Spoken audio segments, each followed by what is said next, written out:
أعوذ بالله من الشيطان الرجيم. بسم الله الرحمن الرحيم. قاف والقرآن المجيد بل عجبوا أن جاءهم منذر منهم فقال الكافرون هذا شيء عجيب أإذا متنا وكنا ترابا ذلك رجع بعيد قد علمنا ما تنقص الأرض منهم وعندنا كتاب حفيظ بل كذبوا بالحق لما جاءهم فهم في أمر مريج أفلم ينظروا إلى السماء فوقهم كيف بنيناها وزيناها وما لها من فروج والأرض مددناها وألقينا فيها رواسي وأنبتنا فيها من كل زوج بهيج تبصرة وذكرى لكل عبد منيب ونزلنا من السماء ماء مباركا فأنبتنا به جنات وحب الحصيد والنخل باسقات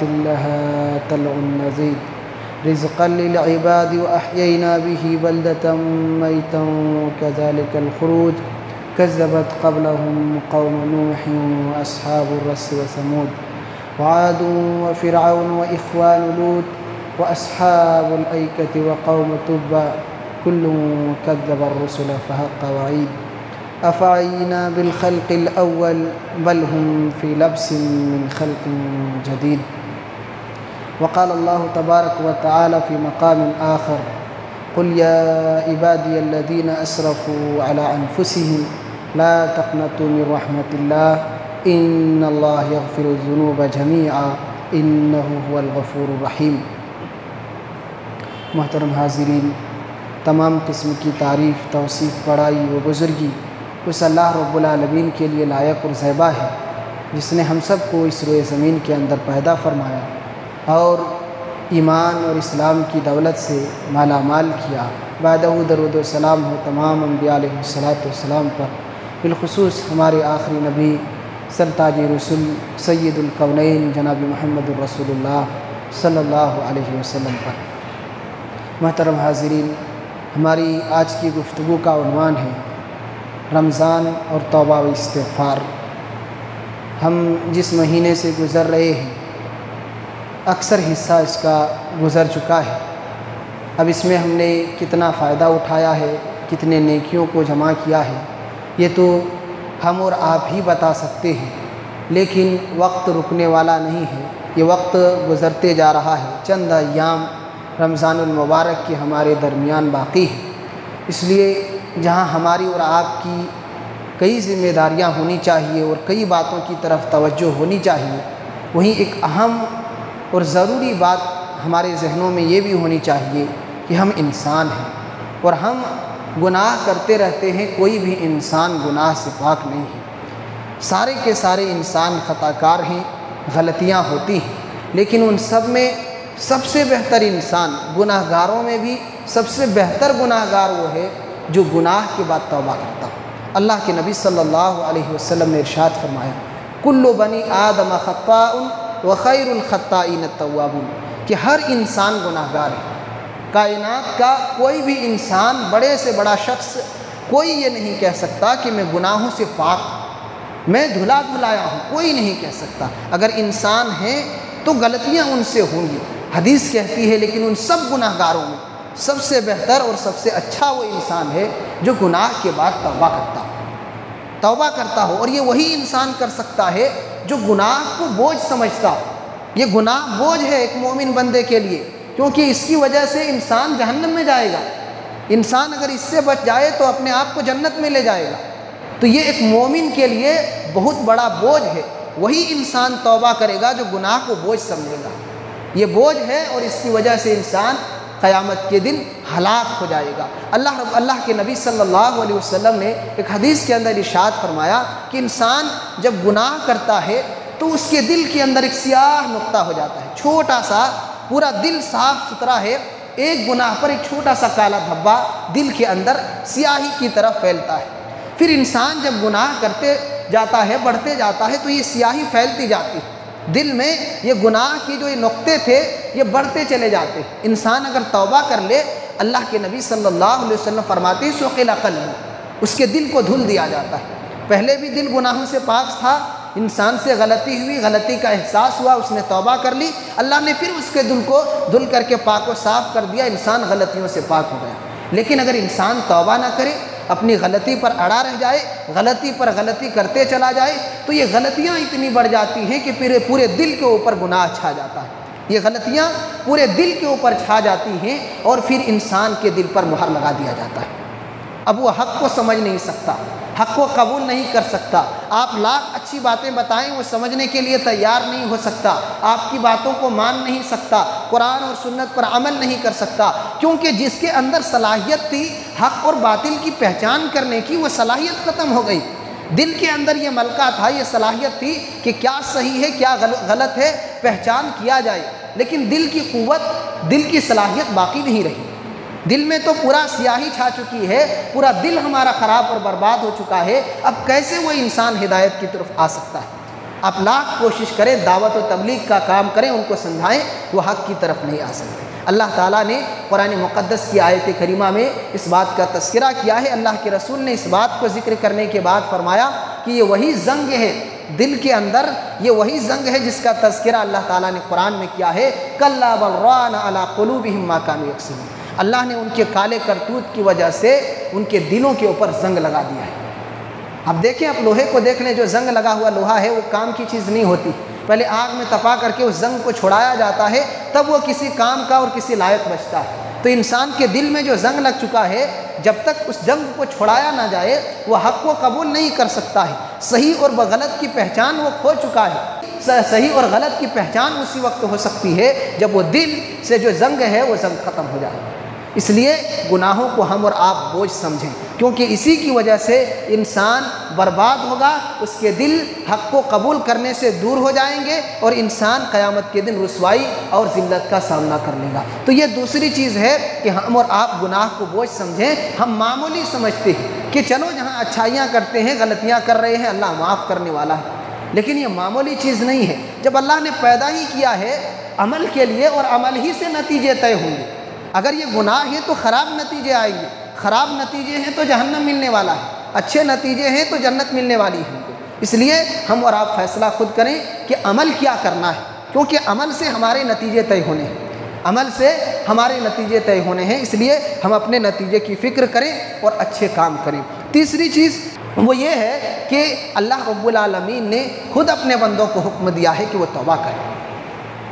ہم گناہگار ہیں، غلطیوں سے نقصان ہوتا ہے، اس لیے اللہ تعالیٰ نے خود اپنے بندوں کو کہا ہے کہ غلطیاں تو ہوں گی، انسان ہے غلطیوں سے بچ نہیں سکتا، کبھی نہ کبھی غلطیاں ہو جائیں گی، اس لیے بندو توبہ کرو، میں معاف کر دوں گا۔ میرے بندو تم توبہ کرو۔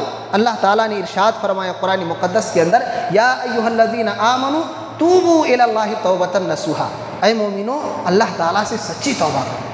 یہ نہیں کہ آج گناہ کیے اللہ تعالیٰ سے جھوٹے طور پر آئے مسجد میں، اللہ میں نے فنا گناہ کیا ہے معاف کر دے، یہ اللہ تعالیٰ سے معافی بھی مانگ لی، باہر گئے پھر انہی غلطیوں میں جا کر ڈوب گئے، تو یہ مذاق ہے توبہ کے ساتھ، یہ مذاق ہے۔ کوئی بھی عبادت اللہ تعالیٰ ایسے لوگوں کی قبول نہیں کرتا جو اس کی شریعت کا مذاق بنا رہے ہوں، کھلواڑ بنا رہے ہوں۔ کیسے قبول کریں گے جب ہم خود ہی اپنے تئیں اس بات میں خالص نہیں ہیں کہ ہم اپنے گناہ کو چھوڑ دیں گے تو اللہ تعالیٰ قبول کیسے کرے گا؟ اس لیے اللہ تعالیٰ نے کہا سچی توبہ کرو۔ جب ایک مرتبہ غلطی سے توبہ کر چکے تو دوبارہ کبھی اس غلطی کی طرف آنکھ اٹھا کر نہیں دیکھنا ہے، کہ ہم نے اللہ تعالیٰ سے وعدہ کیا ہے کہ اللہ ہم کبھی اس غلطی کے قریب نہیں جائیں گے، ہم توبہ کر چکے ہیں، اپنے اس غلطی پر شرمندہ ہو چکے ہیں، اس لیے دوبارہ اس غلطی کو نہیں کریں گے۔ لہذا ہم اور آپ سچی توبہ کریں کہ اللہ تعالیٰ نے مومنوں کو سچی توبہ کرنے کا حکم دیا ہے کہ مومنوں تم توبہ کرو، اللہ تعالیٰ سے اپنے گناہوں کی بخشش کی بھیک مانگو، وہ معاف کرنے والا ہے،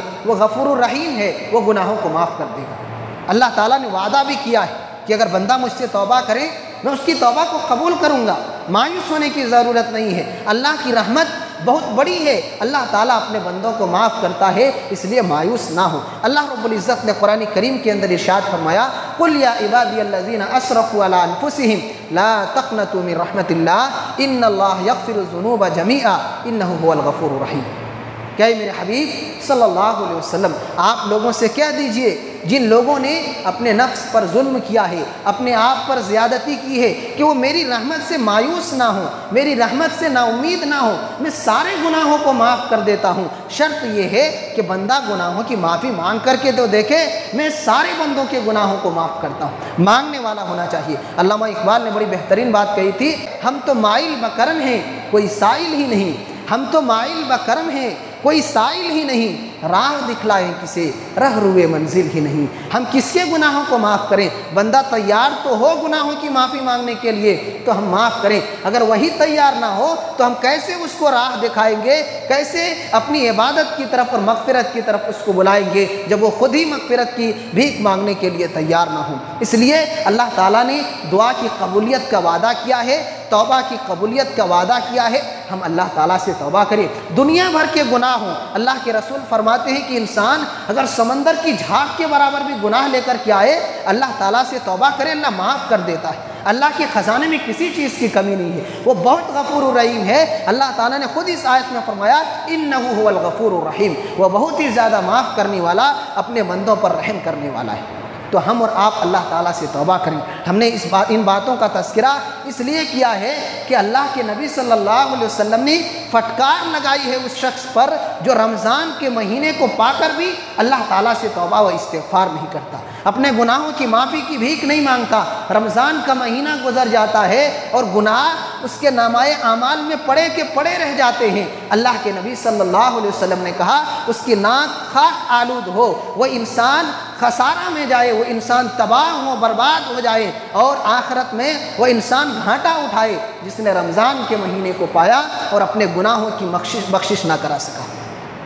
تو یہ اللہ کے نبی صلی اللہ علیہ وسلم نے ایسے شخص پر پھٹکار لگائی ہے۔ لہٰذا یہ مہینہ گناہوں سے توبہ کرنے کا مہینہ ہے، یہ مہینہ کثرت سے استغفار کرنے کا مہینہ ہے کہ جو غلطیاں ہم زندگی میں کر چکے ہیں یہ چند دن باقی ہیں۔ اللہ کے نبی صلی اللہ علیہ وسلم نے خصوصیت کے ساتھ لوگوں کی ذہن سازی کی ہے، لوگوں کو ترغیب دی ہے کہ انسان اس مہینے میں خاص کر اللہ سے توبہ کریں، گناہوں سے معافی کی بھیک مانگیں، اللہ تعالیٰ سے استغفار کریں۔ اگر گناہ رمضان کے بعد بھی ویسے ہی ہمارے اعمال میں پڑے رہ گئے تو حدیث کہتی ہے ہمارے لیے رسوائی ہو، ہمارے لیے تباہی اور بربادی اور ہلاکت ہو کہ ہم نے اتنا مبارک مہینہ پایا، خیر اور سعادت کا مہینہ پایا، عبادت کا مہینہ پایا، توبہ کی قبولیت کا مہینہ پایا، لیکن ہم گناہوں کو معاف نہ کرا سکے۔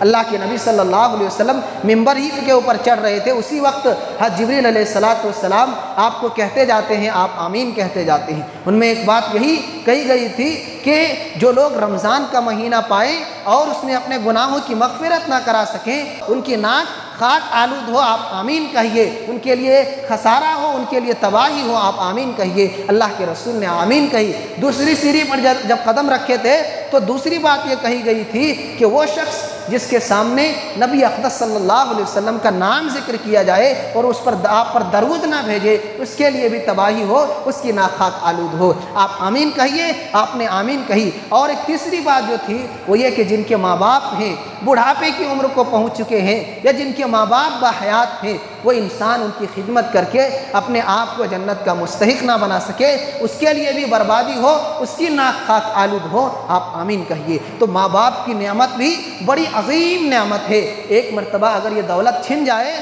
بار بار یہ نعمت نہیں ملتی ہے۔ جن کے ماں باپ زندہ ہیں بڑے انمول تحفے ہیں، دنیا کے قیمتی خزانے ہیں، آپ ان کی حفاظت کریں، ان کی صحیح دیکھ ریکھ کریں۔ وہ کمزور ہیں، آج آپ کے محتاج ہیں، کل آپ ان کے محتاج تھے، لیکن کبھی آپ کو انہوں نے بوجھ نہیں سمجھا، بلکہ آپ کے ساری پریشانیوں کو، آپ کے سارے مسائل کو خوشی خوشی آپ کے ماں باپ نے برداشت کیا اور پیار و محبت سے خوش ہو کر آپ کی جانب سے تکلیفوں کو برداشت کیا۔ آج آپ کی ذمہ داری ہے کہ جس طریقے سے بچپن میں انہوں نے آپ کی پرورش کی، آپ کی دیکھ ریکھ کہ آپ کو سنبھالا، آج آپ ان کو بچہ سمجھ کر کے ویسے ہی سنبھالیں، بلکہ اس سے اچھا آپ سنبھالیں کہ اس میں آپ کے لیے جنت ہے۔ ماں باپ کی خدمت میں جنت ہے، ماں باپ کی نافرمانی میں رب کی ناراضگی ہے اور آخرت کی رسوائی ہے۔ اس لیے ماں باپ کی دولت کی قدر کریں، ان کی حفاظت کریں، ان کو خوب سے خوب اچھے انداز میں رکھیں اور جتنا ممکن ہو سکے ان کی خدمت کریں، ان کو خوش رکھ کر کے ان کی دعائیں لیں کہ ان کی دعائیں سے آپ کی زندگی اور آپ کی آخرت بہتر ہونے والی ہے۔ المہم یہ اور اس کے علاوہ ڈھیر ساری باتیں ہیں۔ آج کے تمام باتوں میں جو ہمیں سب سے اہم بات کہنی ہے وہ یہی ہے کہ ہم اور آپ کثرت سے توبہ کریں۔ صرف گنے چنے چند دن باقی ہیں، بڑی قیمتی گھڑیاں ہیں، قیمتی لمحات ہیں دعاؤں کی قبولیت کے لیے، عبادتوں کو کثرت سے انجام دینے کے لیے یہ چند دن بچے ہوئے ہیں۔ آپ جتنا چاہیں کمر کس لیں عبادت کے لیے، نماز کے لیے، ذکر و اذکار کے لیے، توبہ و استغفار کے لیے، کہ پھر سال بھر کے بعد یہ گھڑی آنے والی ہے اور پھر کیا پتہ کہ ہم زندہ رہیں یا نہ رہیں۔ اگر زندہ بھی رہیں تو عبادت کے قابل رہیں یا نہ رہیں، صحت و تندرستی ہو یا نہ ہو، ابھی اللہ نے صحت بھی دی ہے، موقع بھی دیا ہے، وقت بھی ہے، زندگی بھی ہے، اس کو غنیمت سمجھیں اور اللہ تعالیٰ کی عبادت میں لگائیں، توبہ و استغفار کر کے گناہوں کو مٹائیں۔ کہ کب بلاوا آ جائے نہیں کہہ سکتے، تو جب بھی بلاوا آئے ہماری زندگی گناہوں سے پاک ہونی چاہیے۔ ہماری زندگی کے اعمال جو ہم کیے ہیں وہ سب اعمال توبہ و استغفار کے ذریعہ